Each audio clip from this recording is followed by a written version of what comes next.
सारे कांटे। राज छोड़ दिया, ताज छोड़ दिया, राज छोड़ कर राज छोड़ बनवास जिसने झेला। सौतेला सौतेला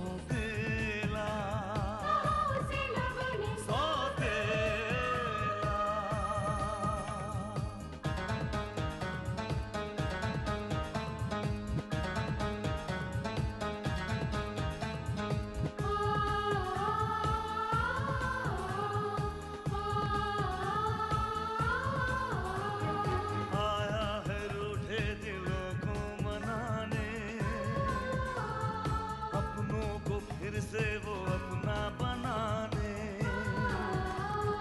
पर उसको अपना न माना किसी ने, न समझा किसी ने, न जाना किसी ने। साथ छोड़ दिया, हाथ छोड़ दिया, साथ छोड़ के हाथ छोड़ उसे कर दिया अकेला। सौतेला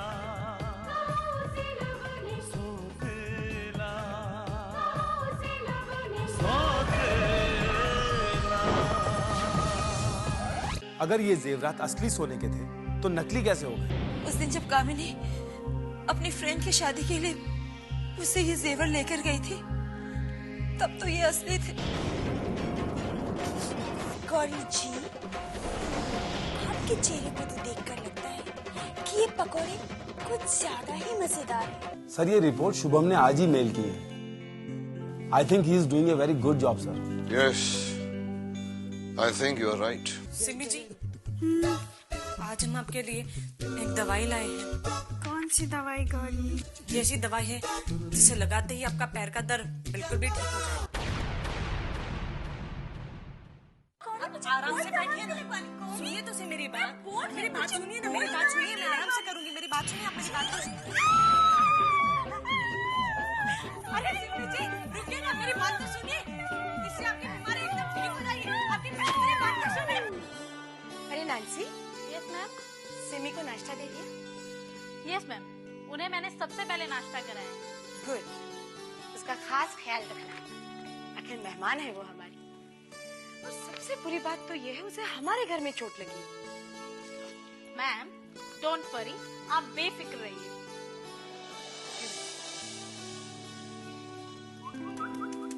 विशेष। Yes mom. हाथ में क्या है तुम्हारे?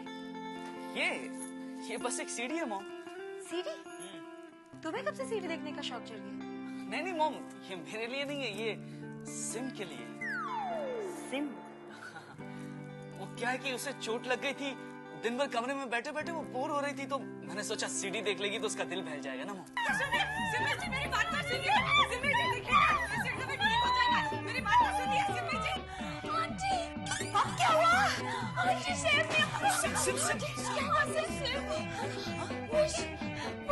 वो गौरी लिजर्ड। क्या ओह माय गॉड। सिमी जी, आप क्यों डर रहे हैं? वो मैं ये माँ जी, आप डरिए मत। और आप क्यों लाई हो यहाँ पर? माँ जी मत डरिए, और सिमी जी आप भी मत डरिए। ये असली नहीं नकली छिपकली है। गौरी, क्यों करती हो ऐसा? ये क्या बदतमीजी है गौरी? हमने तो ऐसा कुछ भी नहीं किया विशेष जी। गौरी, तुम जानती हो कि तुम्हारी वजह से सिमी को इतनी चोट लगी है, फिर भी तुम अपनी हरकतों से बाज नहीं आती। क्यों मजाक करती हो इसके साथ? लेकिन माँ जी, हमने तो कोई भी मजाक नहीं किया है। मजाक नहीं किया? तो फिर तुम सिम को डरा क्यों नहीं थी? विशेष जी, हम डरा नहीं रहते, हम तो इनका इलाज कर रहे थे।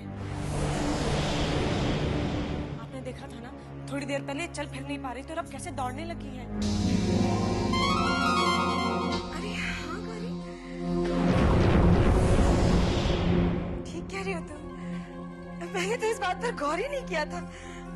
देखो बेटा, तुम तो बिल्कुल ठीक हो गई हो। Congratulations। Thanks aunty. जी, वो हमने सोचा कि इनको चोट हमारी वजह से लगी है, तो इलाज भी हमने करना चाहिए, इसलिए देखा तो मिसिस, थैंक यू तो तुम्हें गौरी को कहना चाहिए। इसकी वजह से तुम ठीक हो गई हो। थैंक्स गौरी।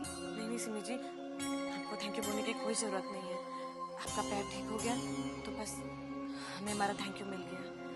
वैसे एक बात कहे सिमी जी, हम डॉक्टर तो नहीं है, लेकिन ऐसी बीमारियों का इलाज करना हमें बहुत अच्छे से आता है। ये सीढ़ी तो मैं यूं ही लेकर आ गया। अरे क्यों, यूं ही क्यों? सिमी अपने घर पर देख लेगी। अपने घर पे? अच्छा, अपने घर पे।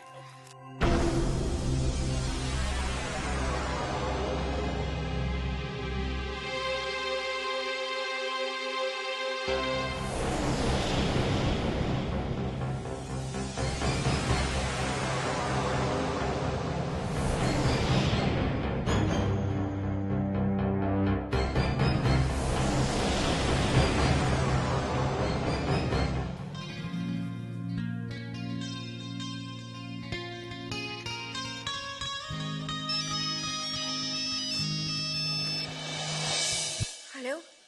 हाय कामिनी। चलो, कम से कम तुम्हें मेरी याद तो आई। मुझे तो तुम्हारी याद हमेशा ही आती है। अगर याद आती ना तो मुझे तुम्हारे फोन का इतना इंतजार नहीं करना पड़ता। तुम मेरी मजबूरी समझती हो ना कामिनी, और फिर यहाँ पे काम भी बहुत ज्यादा है। अब इतना ज्यादा काम भी नहीं होगा कि तुम्हें मुझे फोन करने की फुर्सत भी ना मिले। देखो, करने में तो मैं तुम्हें रोज ही फोन कर सकता हूँ, पर पता नहीं क्यों मैं जितना तुम्हें फोन करता हूँ ना, उतनी ही तुम्हारी याद मुझे ज्यादा सताती है। अच्छा, अब ये सब छोड़ो और बताओ कि तुम वापस कब आ रहे हो? बहुत जल्दी। यहाँ का सारा काम खत्म करके मैं सीधा तुम्हारे पास ही आऊंगा। शुभम, पता नहीं मुझे ऐसा क्यों लगता है कि वहां तुम्हारे पास कोई काम है ही नहीं, बल्कि तुम्हारे घर वालों ने हमें दूर रखने के लिए तुम्हें वहां भेजा है। मेरे घर वाले ऐसे क्यों करेंगे भला? वो इसलिए कि हम दोनों के दूर रहने से हम दोनों के दिलों में दूरियां बढ़ जाएगी, और फिर शुभम, तुम मुझसे दूर रहोगे तो शादी की बात भी नहीं हो सकती ना। नहीं कामिनी, ऐसी कोई बात नहीं है। और अगर तुम्हारे दिल में ऐसा कोई ख्याल है तो उसे निकाल दो। मुझ पे भरोसा रखो। मैं आते ही अपने घर वालों से हमारी शादी के बारे में बातचीत करूंगा। ओके? अब प्लीज ये गुस्सा करना बंद करो। ये गुस्सा नहीं है शुभम, पर अब मैं तुम्हें कैसे बताऊं यहाँ तुम्हारे बिना मेरी कैसी हालत है। कामिनी, मैं तुम्हारी हालत समझ सकता हूँ, और तुम भी ये समझ लो कि यहाँ पर मेरा हाल भी बिल्कुल तुम्हारी ही तरह है। ठीक है, फिर बस अब जल्दी से वापस आ जाओ। मैं अपना काम जल्दी ही खत्म करने की कोशिश करती हूँ। Okay? Okay, bye. Bye Shubham. और हाँ, एक बात और। अब क्या हुआ? अपना ख्याल रखना। या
आखिरकार आपने अपने पति को हरा ही दिया। बेचारे भाई साहब को विक्रम आर्या की धमकी के सामने घुटने टेकने पड़े। अब तो खुश है ना? उन्होंने आकाश को बचा लिया। और क्या करते, आखिर बेटा है उनका। वैसे तो बेटे बाप की ताकत होते हैं, लेकिन आपने उसे भाई साहब की कमजोरी बना दिया। तो तुम क्या चाहती हो? वो अपनी कारोबारी दुश्मनी पर अपने बेटे को कुर्बान कर देते? मैंने ये तो नहीं कहा। मैं सिर्फ इतना कहना चाहती थी कि अगर आज आकाश हमारे साथ होता तो ये नौबत ही ना आती। आज अगर आकाश की जान को खतरा है तो सिर्फ आपकी वजह से भाभी, सिर्फ आपकी वजह से। तो सिर्फ आपकी वजह से भाभी, सिर्फ आपकी वजह से। तो सिर्फ आपकी वजह से।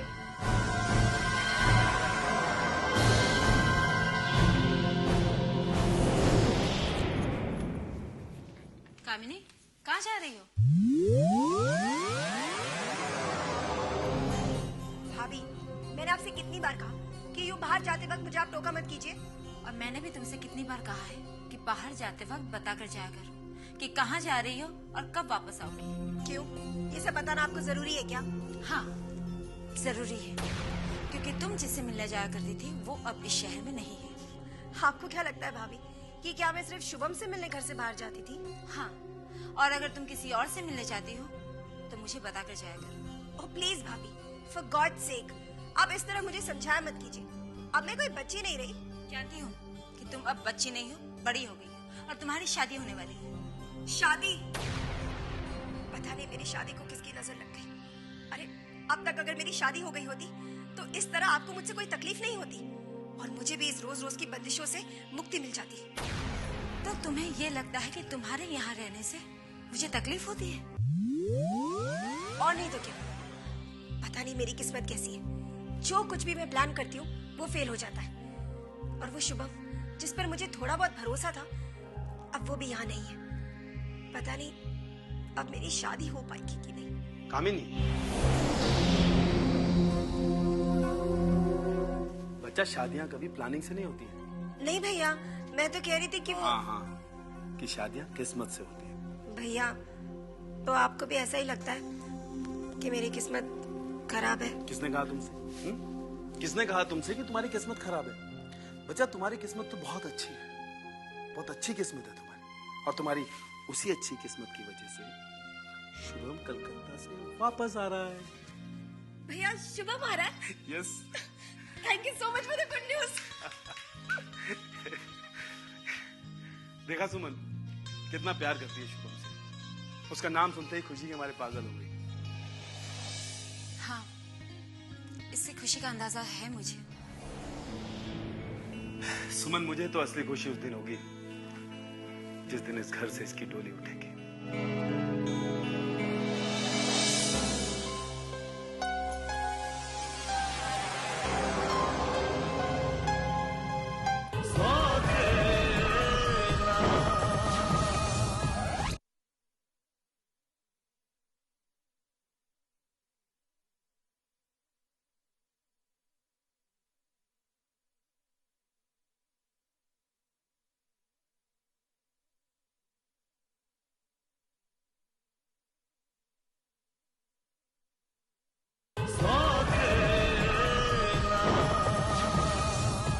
कामिनी, तूने शुभम से पूछा कि तेरी शादी में देरी की वजह क्या है?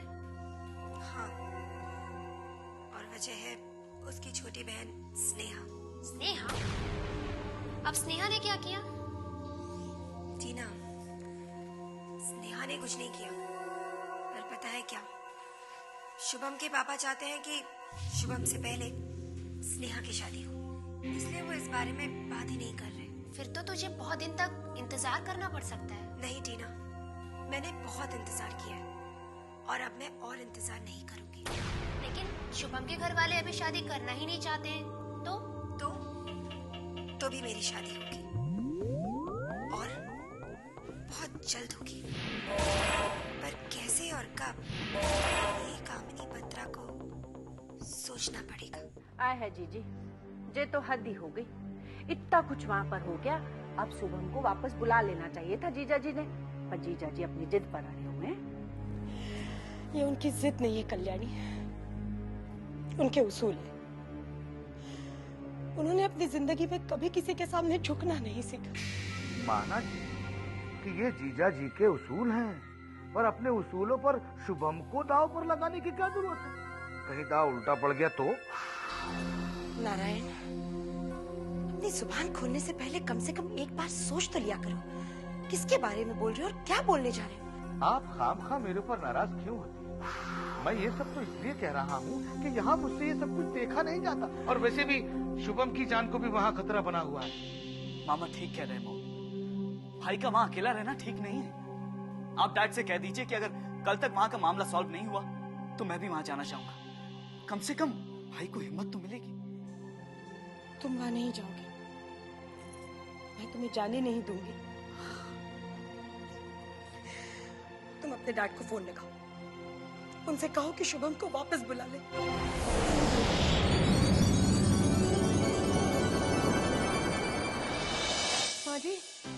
माँ जी, शुभम भैया आ गए।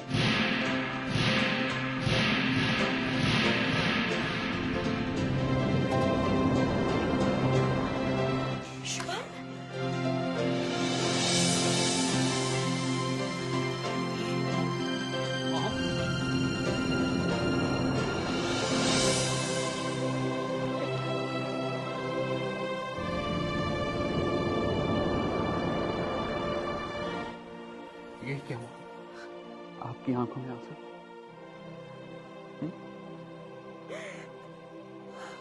आय है लल्ला, तू तो आज देख रहा है, जब से तू गया है तब से जीजी की आंखों में आंसू रुके ही नहीं है, कसम से। हाँ भाई, इतने आंसुओं के बावजूद भी जीजा जी को तरस नहीं आया। पता नहीं क्यों वो तुम्हें वहां अकेला भेजकर साबित क्या करना चाहते हैं? मामा जी, डैड जो चाहते थे वो मैंने पूरा कर दिया।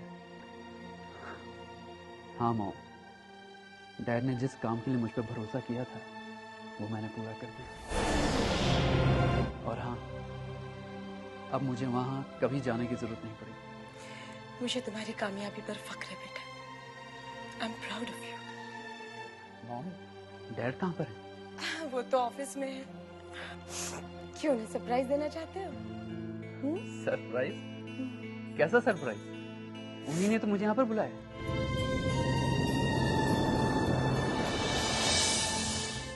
क्या उन्होंने आपको बताया नहीं कि मैं आने वाला हूँ? नहीं शुभम,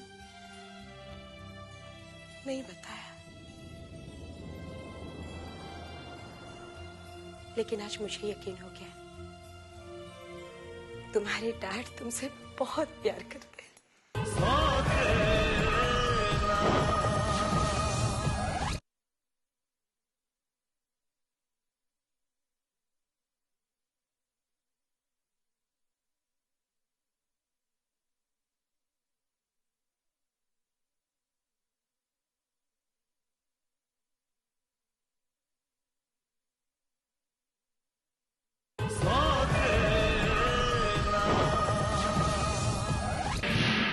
नहीं चंगेजी, जब तक हम नहीं कहेंगे कुछ मत करना। जैसा भी है, आकाश हमारा बेटा है और हम अपनी दुश्मनी के लिए उसकी जान खतरे में नहीं डाल सकते, समझ गए?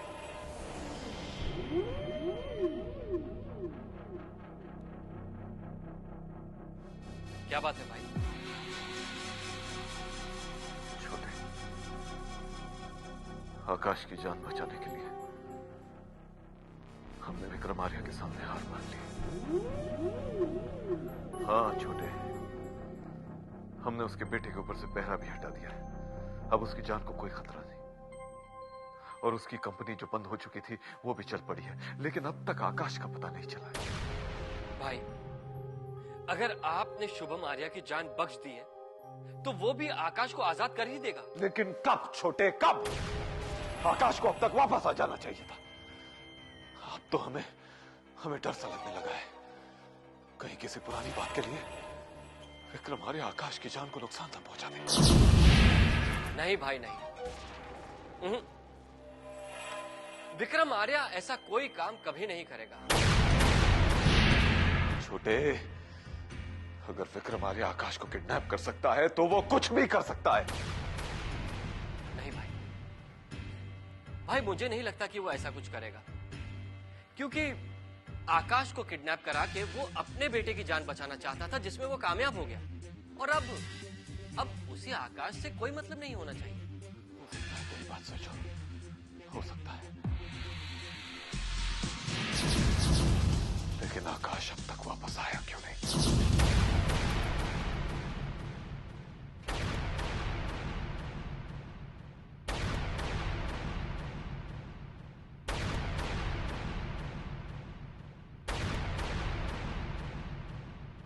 आंखों में ख्वाबों की बारात लेके,